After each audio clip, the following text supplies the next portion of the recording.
Hi everyone. Today we are discussing tips for the IELTS speaking test part 3. Firstly, paraphrase question. A good way to extend your answer is to respond with a paraphrase of examiner's question. Paraphrasing is when you repeat the sentence but with synonyms so that it has the same meaning. This technique is very effective because it not only gives you time to think in a natural way, but it also focuses your mind on answering the question. Next, explain why.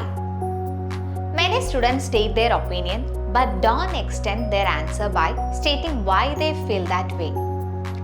Assume that the examiner has no knowledge at all about the topic.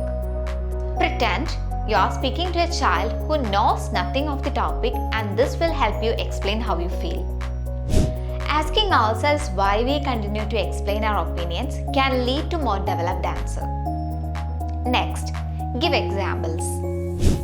This is an obvious one, but it's something many students don't do. In order to really develop your answer, an example is normally needed. If you can't think of one, just make one up. You will not lose any marks for making up an example, and this will only lead to you gaining marks for giving a well-developed answer. A good technique is to use an example from a newspaper article or recent study. If the examiner asks you, have the modes of transport people use in your country changed much over the last few decades? You can answer like this. Absolutely, they have changed a lot.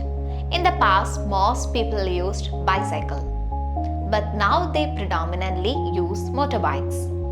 For example, a recent survey found that 72% of people in New York City now own a motorbike. I just made that statistic up, and it is perfectly acceptable for you to do the same thing in the IELTS speaking test. The examiner will never disagree with you or ask you to prove any of your examples. Finally, make concessions. We make a concession by admitting that there are limits to our opinion or there may be another side to the argument.